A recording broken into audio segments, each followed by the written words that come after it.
Hello everyone. දැන් අපේ WhatsApp group එක keshatransplant family එකේ අද අහලා තියෙනවා කෙසිටවල Finasteride පාවිච්චි කරන්නද කියලා. දැන් මොකද්ද මේ Finasteride කියන්නේ? Finasteride කියන්නේ DHT blocker එකක්. ඒක ඇත්තටම වෙන්නේ අපේ ඇඟ ඇතුලේ ටෙස්ටොස්ටරෝන් අපේ මූලික ලිංගික හෝමෝන එක ටෙස්ටොස්ටරෝන් ඇඟෙන් ඉවත් වෙනකොට ඒක මේ DHT කියලා කොටසක් හදනවා. මේ DHT එක උගක් ඇක්ටිව් කම්පවුන්ඩ් එකක්. ඒක නිසා තමයි අපේ රැවුල වර්ධනය වෙන්නේ. අපේ මාංශ පේශි වර්ධනය වෙන්නේ. අපේ ලිංග පැත්තෙන් හැසිරීම වෙන්නේ සෙරම DHT ඉෆෙක්ට් එකෙන්. හැබැයි ඒකත් එක්කම අපේ කෙස් යන්නේ DHT හින්දා. මොකද ඇත්තටම පිරිමි වශයෙන් අපේ කෙස් යන්නේ උඩ ප්‍රදේශයේ. නල්ල දෙපැත්තේ ඉස්සරහා මැද ඔය උඩ කොටසේ එන්න කෙස් වර්ධනය අඩු වෙනවා. ඒක එන්නේ DHT ඉෆෙක්ට් එකෙන්. ඒතර DHT අඩු වුණොත් කෙස් යෑමත් අඩු වෙනවා. ඒක හොඳටම තහවුරු වෙච්ච දෙයක්. ඒක සින්සියක් ෂුවර් DHT ප්‍රමාණය අඩු වෙනකොට කෙස් යන එක මේ අවම වෙනවා. දැන් ඒකට හොඳම බෙහෙත් තමයි Finasteride. මීට කලින් තිබුණා මිනොක්සිඩිල් කියලා බෙහෙතක්. ඒක යම් ප්‍රමාණයකට ඉෆෙක්ටිව්. නමුත් ඒකේ ප්‍රශ්න කීපයක් තියෙනවා.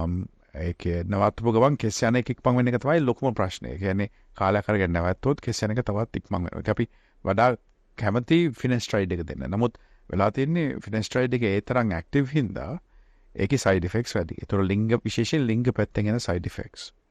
ඉතින් ඒ Finasteride ටැබ්ලට් එක පිටරට ඇමරිකාවේ විශේෂයෙන්ම FDA එකෙන් ලයිසන්ස් කරලා තියෙනවා කෙස් යන එක නවත්තන්න.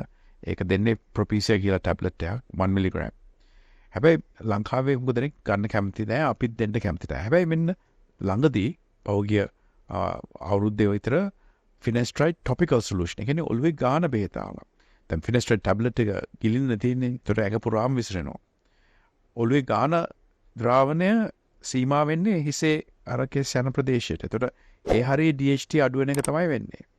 එතකොට දැන් පෞගිය අවුරුදු තුල දත්ත උඟක් ඇවිල්ලා තියෙනවා කරපු ඒගොල්ලෝගේ පරිශීලන වලින් හැම්පිටරටින් හොඳටම තහවුරුලා තිනවා දැනට මේ සයිඩ් ඉෆෙක්ට් නැහැ කියලා. ඒතර ලිංගික පැත්තෙන් ප්‍රශ්න අනිත්තර Finasteride එකේ සයිඩ් ඉෆෙක්ට්ස් නැහැ කිසිවක්.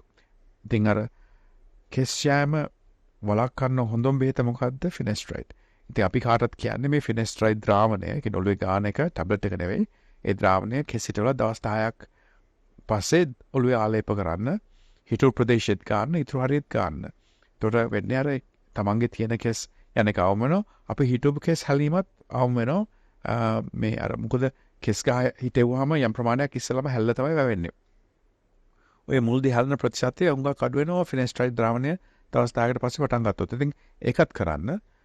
ඒක අපේ ක්ලිනිකෙන් අපි නොමිලේ දෙනවා ක්ලයන්ට්ස්ලාට. පිටරටින් ගෙන්න ගන්න පුළුවන් රුපියල් 50000යි. අපෙන් මාසපතා නොමිලේ කරගන්න පුළුවන්. ඉතින් කෙස් ගැන ප්‍රශ්නයක් තියෙනවා නම් කතා කරන්න ඕන keshatransplant එකට අමතන්න. 34% of Colombo district had diabetes, while another one-third had high blood sugar levels. It was found that Sri Lanka has the highest rate of diabetes in all of Asia and one of the highest in the world. 38% of Sri Lankans with diabetes have not been diagnosed. In other words, 1 million Sri Lankans do not know that they have diabetes. Diabetes is more common in Sri Lankans who are overweight and those who are better off or living in developed areas of the country. The highest rates are seen in Western Province, Jaffna and some parts of the Northern and Eastern Province.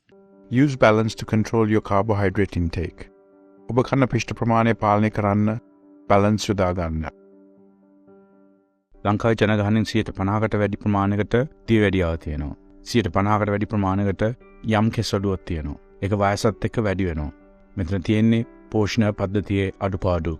ඒ පෝෂණය නිවැරදි කරගෙන ඔබට අලංකාර කෙස් කලමක්, පැහැපත් හමක්, සාධ්‍ය වැඩියාව නොවෙන්න පියවර ගන්න, අදම ගන්න, බැලන්ස් ජීවිතේට බැලන්ස් එකක් ගන්න කාලේ හරි නේද? හිස් කෙස් අස්වද්දන ආශ්චර්ය සේවයයි. kesha transplant